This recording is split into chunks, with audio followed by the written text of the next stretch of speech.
육아와 관련된 대한민국 최고의 프로그램을 꿈꾸는 유퀴즈! 자, 오늘은 부천에 있는 서울여성병원에 아주 귀한 분을 모셨습니다. 반갑습니다. 안녕하세요. 안녕하세요. 네.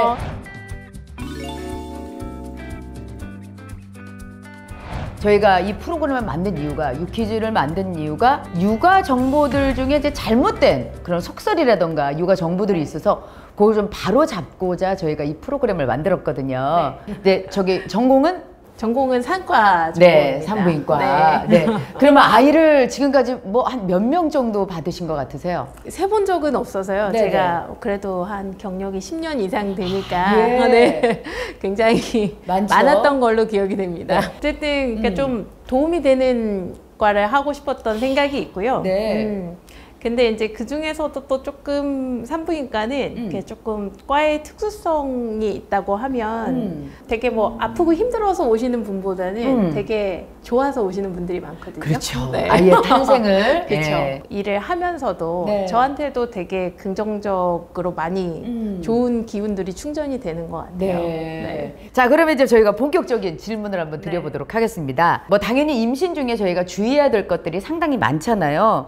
그런데 초기에 좀 조심해야 될 것, 중기에 조심해야 될 것, 이제 말기에 조심해야 될 게 있다면 임신 초는 원래 자연 유산율이 좀 높은 시기이기도 하고 네. 조금 불규칙한 출혈이 좀 자주 있는 시기이기도 하고 해서 그런 이벤트들이 없으신 분들은 가벼운 뭐 산책이라든가 일상적인 생활을 하시는 게 더 도움이 되고요. 네네. 이제 그런 문제들이 좀 빈번하게 있는 사람들은 조금 신체적으로 무리가 가는 활동들을 좀 줄이는 게 좋고 네. 당연히 임신을 하면 좀 쉽게 피로하고 하기 때문에 근무의 특성에 따라서 네. 뭐 야간 근무를 한다든가 이런 것들은 좀 줄여주는 게 좋은데 네. 요즘은 뭐 제도적으로도 많이 정비가 돼 있어서 제가 출산할 때보다는 그래요. 네, 많이 맞아요. 좋아졌더라고요. 맞아요. 많이 좋아졌어요. 네. 네. 그럼 중기 때는 뭐 그래도 괜찮나요? 중기는 이제 제가 외래에서 항상 지금이 제일 좋은 시기다라고 말씀드리거든요. 뱃속에 있을 때가 네. 행복하다 이 얘기 있잖아요. 네. 안정기로 좀 넘어왔기도 하고 네. 배가 아직 많이 나와 있지도 않고 그리고 이제 입덧도 좀 좋아질 때고 그러니까 지금 전체 임신에서 지금 제일 좋을 때다.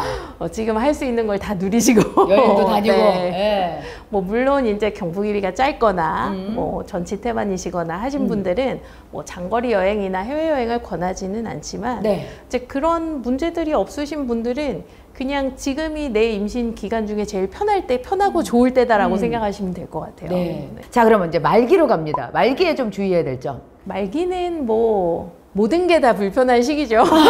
너무 불편했어요. 네, 맞아요. 뭐 말기는 뭐 보통은 우리가 그 임신 중반부 정도 되면 부부관계도 하셔도 된다 하는데 이제 후반부로 오게 되면 이제 그런 거를 이제 좀 권하지 않고 네네. 그다음에 이제 말기에 운동을 한다고 해서 너무 무리해서 뭐 엄청 많이 걸으시는 분들이 네네. 있거든요. 호수공원을 막 한 바퀴를 돈다거나 둘레스키를 막 돈다거나 요거는 안 된다. 배가 뭐 너무 자주 뭉친다거나 뭐 금방 불편해진다거나 하시는 분들은 그런 것들을 좀 피하시면 좋고요. 가까운 산책 정도만. 네. 네.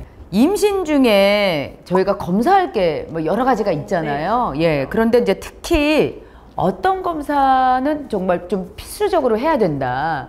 이런 검사들이 있잖아요. 보통 뭐 필수적으로 한다 그러면 임신 초에 이제 뭐 간염이라든지 풍진이라든지 감염성 질환 유무에 대한 피 검사를 하는 게 있겠고요. 12주 정도의 이제 투명대 검사. 투명대 검사라면 어디? 보통 이렇게 목 뒷덜미 여기. 산모분들이 보통 목 두께를 본다고 얘기를 하시고 외래를 와서 목이 두껍나요? 라고 물어보시는데요. 목 두께가 아닌 거예요. 실제로는 목을 보는 건 아니고 여기 뒷목 쪽에 피부 두께를 보는 거거든요. 예. 그래서 그거를 이제 한 12주 차쯤에 보통 하게 되고요. 거기를 보는 이유가 있을까요? 염색체 질환 중에 보통 이제 다운 증후군이 있는 경우에 그 피부 두께가 좀 두꺼워지는 경우들이 흔히 있기 때문에 그거를 좀 필수로 보통은 하고 있어요. 그거랑 같이 보통 한국에서는 그 염색체 이상을 좀 가늠해 볼 수 있는 피 검사를 보통 같이 하죠. 그리고 나면 이제 20주쯤에 초음파, 정밀 초음파 보고 손가락 5개 다 있는지, 그다음에 당뇨 검사.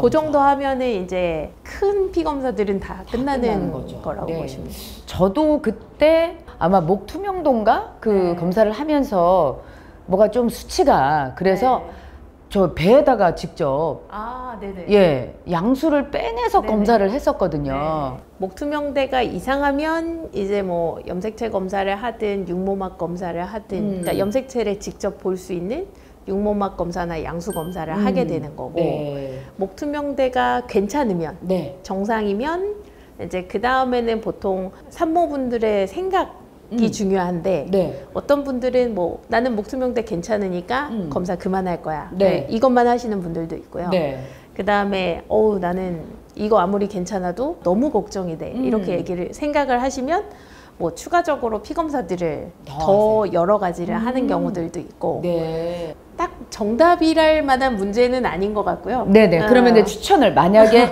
아들이 결혼해서 며느리가 임신을 했다. 어디까지 검사하는 걸 추천을 하시겠어요? 저는 외래에서도 그렇게 설명드리는데 본인이 마음이 편할 수 있는 데까지.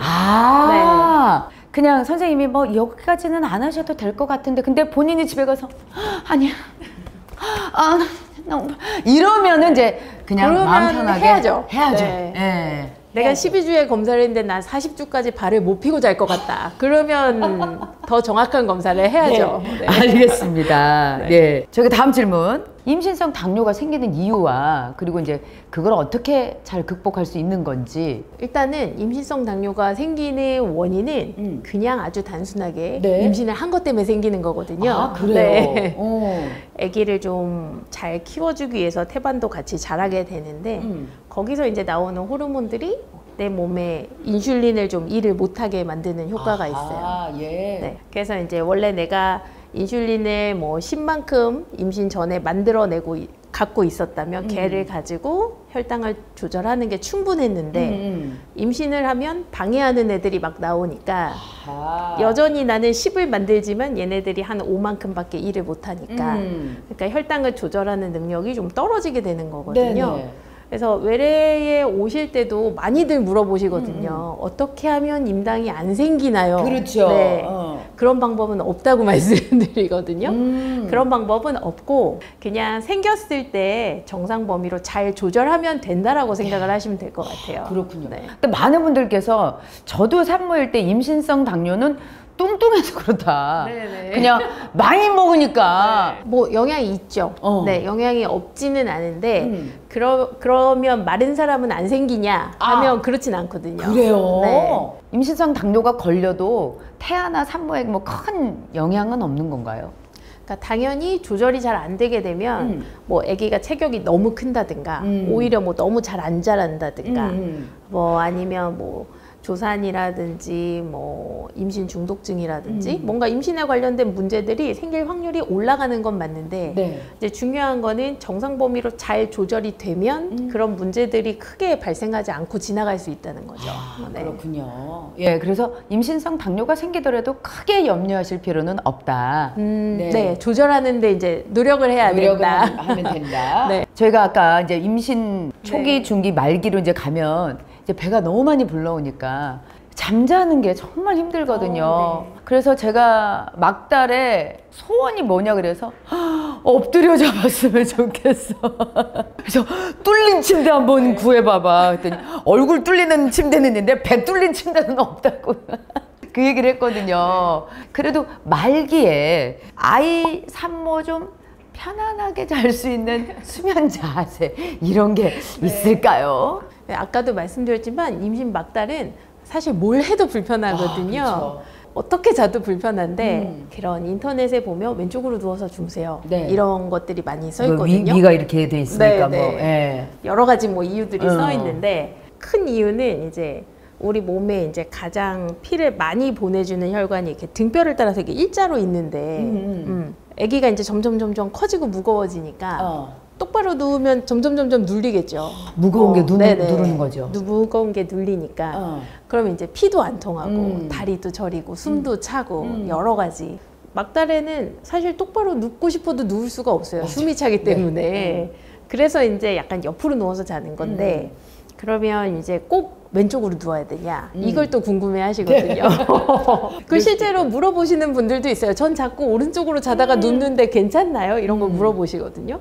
근데 이제 큰 혈관이 약간 오른쪽으로 있어서 왼쪽으로 눕는 게 더 좋다라고 되어 있는데 어떤 분은 저는 왼쪽으로 누우면 숨이 너무 차고요. 오른쪽으로 누워야 편해요. 이러시는 분들이 있거든요. 그런 분들은 오른쪽으로 누우시면 됩니다. 그래요. 그러니까 내가 편한 대로 누워서 자도 내 몸에는 큰 상관이 없다. 네. 배가 뭐 아주 심하게 눌리거나 그런 상황이 아니면 약간 똑바로 누워서 주무시고 싶으시면 배가 좀 덜 눌리게 등을 조금 세워서 주무시거나 쿠션 같은 걸로 조금 몸을 좀 지지해 주면 좋고요. 아, 예. 네. 만약에 나는 정말 말씀하신 것처럼 앞으로 누워야겠다. 앞으로 눕고 싶다. 엎드려서 약간. 네. 완전히 똑바로 눕는 건 당연히 이제 물리적으로 안 되는데 그러면 이제 조금 쿠션 같은 것들로 몸을 좀 지지해줘서 지지할 수 있도록. 완전히 옆보단 약간 앞으로 이렇게 눕거나 그런 것들이 내가 숨이 차지 않고 배가 불편하지 않으시면 사실 크게 문제는 없어요. 행복한 출산, 재미있는 육아, 행출제육, 유키즈 구독, 좋아요, 알림 설정 감사합니다. 자, 그러면은 일단 저희가 많은 분들이 이 속설로 알고 있는 질문들인데 이걸 제대로 한번 짚어보도록 하겠습니다. 초코우유를 마시고 가면 초음파에 아이가 잘 보인다. OX. O일 것 같아요.